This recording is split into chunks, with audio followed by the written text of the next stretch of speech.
Hello, my brothers and sisters. This is your friend, your family member, Job Titus Cannon. And today, I want to talk to you about something that is so very, extremely important in the life of a believer and the life of a child of God. Today, I want to talk to you about God's way. I want to say that again God's way.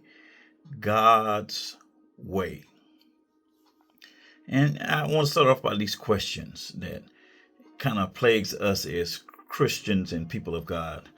Have you ever wanted to go in a direction that you believed to be the right way, but all of a sudden you change your mind at the last minute? Have you ever been in a situation where you were told the right way, but it just didn't seem right to you, so you change your mind? What about, have you ever been at a time in your life when you knew you needed to go in that direction, but you were distracted and you went in a different direction?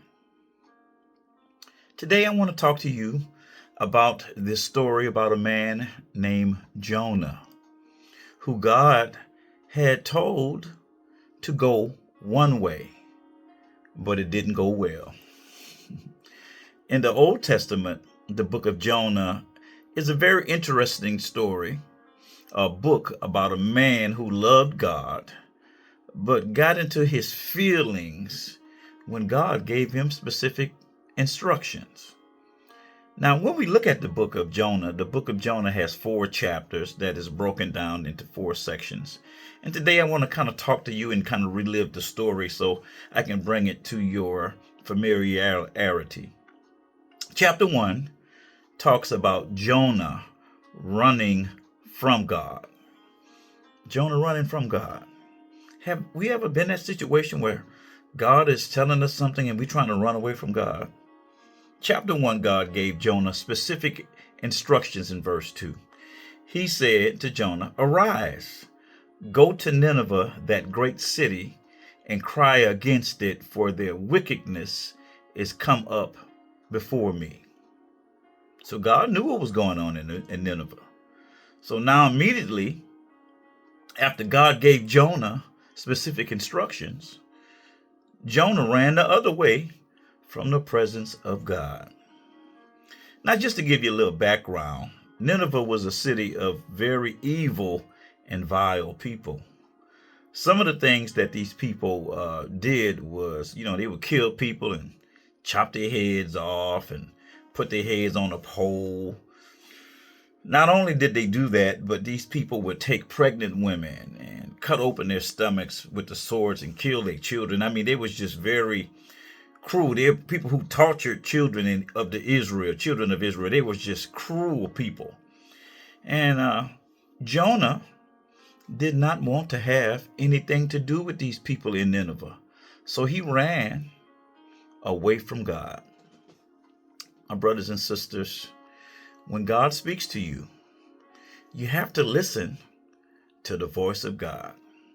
Now, I can understand why Jonah didn't want to do God's will, because these people were like terrorists. But we as children of God have to be obedient to the voice of God. Now, when Jonah ran from God, he got on a ship.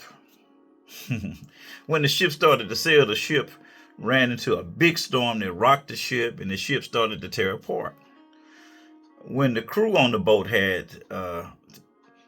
was on the boat, they started tossing things from the boat. Jonah was asleep in the boat.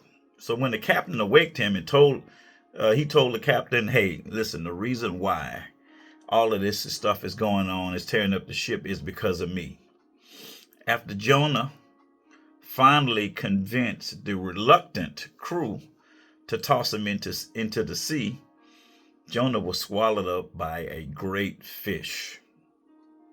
Jonah was in the belly of this great fish for 3 days and 3 nights. My brothers and sisters, God has a way of getting your attention when you run from him.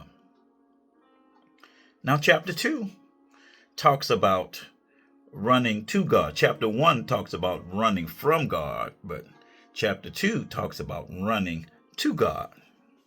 In chapter 2, Jonah began to pray. Jonah began to pray.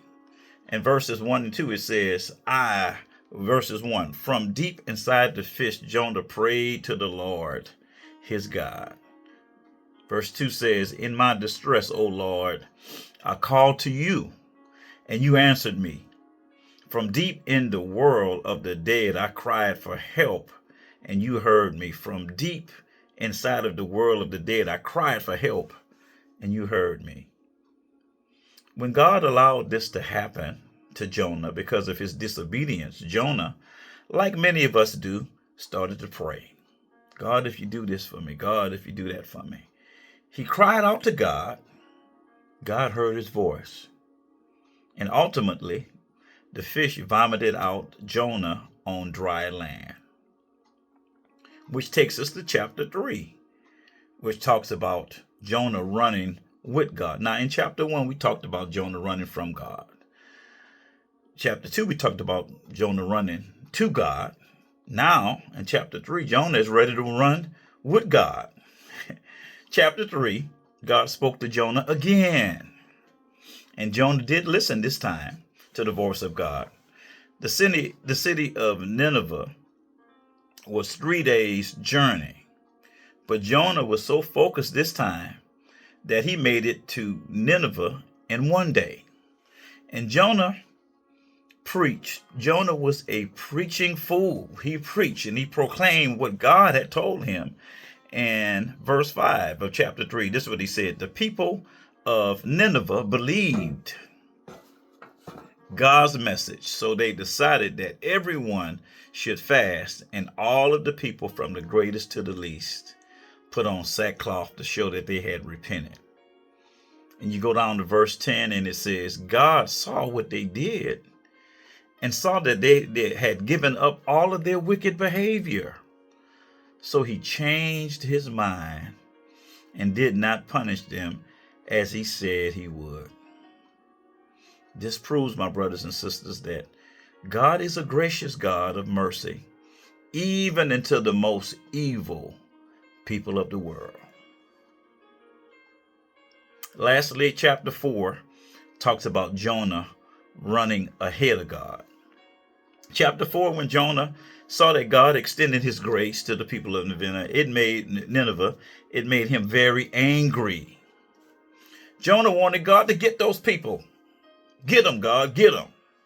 But God did otherwise. It made Jonah so mad that he wanted God to take his life. We as people of God must understand that God is the one who can forgive and turn people's lives around, whether we like it or not. We do not have a heaven or a hell to put people in. God is the supreme judge. Let me give you some things, and I'm going to get out your way. Let me give you some things that God's way may involve. These are things that God's way involve. Number 1, God's instruction. There used to be a commercial when I was a kid, say when E.F. Hutton speaks, everybody listens. But when God speaks to you, you should listen. God gave Jonah specific instructions, but Jonah decided to not listen and go his own way. When God speaks to you, you may not like what God says, but nevertheless, you should listen to God so you won't have to pay the consequences. God's way may involve God's instruction. It also may involve God's redirection. Sometimes we like to go our own way, but God's will in life involves God redirecting you in the right way so that God can get the glory. If you are God's child, you are not, and you are not in his will, sometimes God will step in and redirect your life. Just like he did with Jonah by allowing him to get swallowed up by the whale. Sometimes God allows things to happen so he can get your attention. That is God's redirection. Number one, we talked about God's instruction. Number two, God's redirection, which is ways that God's ways may involve. Number three, God's restoration. Now, the key meaning of restoration is to restore. God gave Jonah another chance, and the people of Nineveh repented, shall I say. God gave Jonah another chance to minister to those people, and Jonah ran and did what God asked him to do the first time. He gave Jonah another chance, and he gave the people of Nineveh another chance. Now, this is the question. Did the people of Nineveh deserve another chance?